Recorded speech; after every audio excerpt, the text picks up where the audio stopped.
Sana.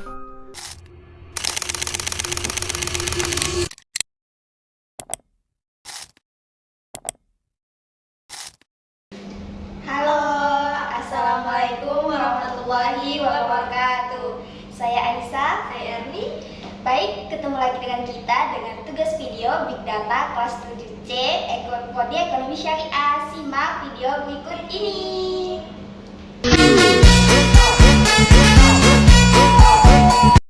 Pemerintah kembali menggelontorkan rangkaian insentif pajak yang dirancang untuk menjaga daya beli, menggerakkan konsumsi, dan mengapresiasi investasi sepanjang tahun anggaran 2025. Paket insentif ini menyasar kelompok yang luas, dari usaha mikro kecil menengah atau UMKM, dan sektor perumahan dan properti, industri padat karya, hingga manufaktur mobil listrik dan maskapai penerbangan. Pemerintah terus coba menarik investasi langsung dan mendorong hilirisasi. Caranya dengan menebar tujuan fasilitas insentif pajak. Wakil Menteri Investasi dan Hilirisasi atau Wakil Ketua BKPM Terdupa Pasaribu yang mengungkapkan bahwa pemerintah ini menambah daya saing global yang terutama dalam menarik modal asing langsung. Jadi pemerintah sudah memberikan pembebasan potensi pajak sekitar 1.300 triliun sampai dengan kuartal 3 yang pada tahun 2025. Nah, meski potensi penerimaan pajak yang besar tidak terlunasi akibat fasilitas insentif ini, dia meyakinkan ada kompensasi dan masuknya investasi. Dia menjelaskan investasi langsung punya imbas yang signifikan, yaitu pertumbuhan ekonomi, penyerapan lapangan kerja, hingga peningkatan kualitas sumber daya manusia di Indonesia. Berikut uraian teknis siapa yang dapat manfaat dan beberapa besar kepentingan yang diberikan negara. Yang pertama, tax holiday, yaitu pengurangan pajak penghasilan PPH pada hingga 100% untuk investasi senilai 500 miliar atau lebih selama periode 5-20 tahun di industri pionir. PPH pasal 21 ditanggung pemerintah.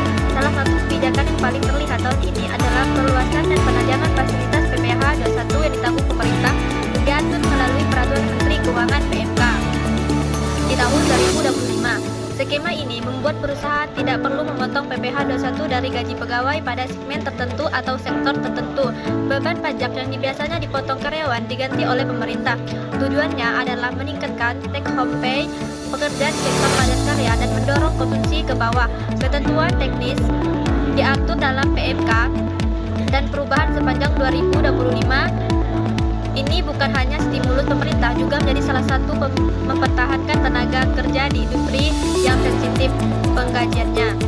Yang kedua, pengurangan PPH badan sebesar 30% dari nilai investasi selama 5 tahun, salah satunya untuk sektor panas bumi, pembangkitan listrik energi terburuknya dan industri bioenergi. Selain itu, pembesaran PPH 22 atas barang impor untuk kegiatan panasan bumi diperpanjang atau diarahkan permanen. Pemerintah masih memprioritaskan UMKM. Tarif PPH finansial 0,5% berbasis omset tetap dipertahankan dan sedang dalam proses regulasi agar dapat diberlakukan lebih lama, bahkan diarahkan menjadi permanen menurut pengumuman kementerian terkait. Bagi banyak pelaku usaha mikro dan kecil, skema 0,5% ini mereduksi beban administrasi dan memberikan kepastian harga usaha. Selain itu, skema harga bebas PPH bagi UMKM beromset di bawah 500 juta hingga dipertahankan untuk melindungi usaha mikro yang rentan. Kombinasi pelembaran keringan ini berpotensi menjaga keberlangsungan usaha dan mendorong formalitas usaha.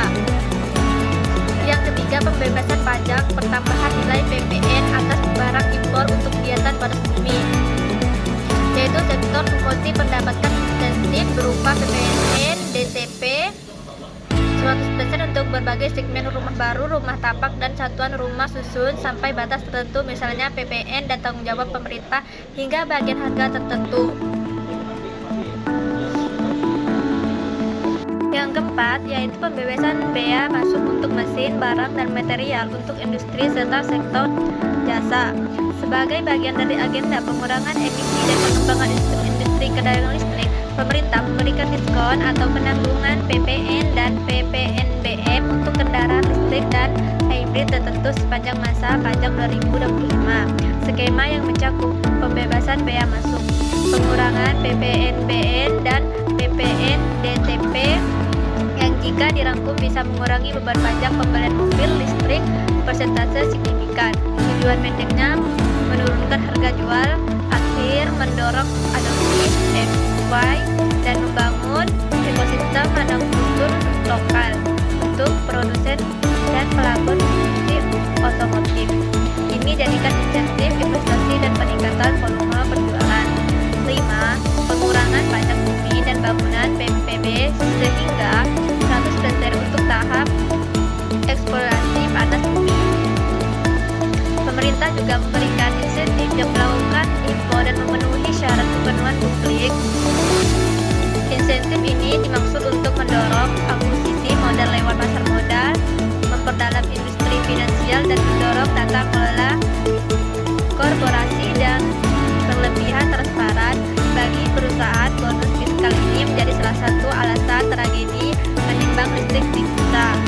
Awalnya fasilitas ini diatur untuk semester pertama 2025, kemudian PMK berikutnya diperpanjang dan menyebarkan mekanisme pelaksanaan sehingga membeli rumah terjangkau dan sektor konstruksi tetap bergairah. Kebijakan ini penting karena sektor perumahan punya efek penggandaan besar, menyedot tenaga kerja, bahan bangunan, dan jasa lainnya.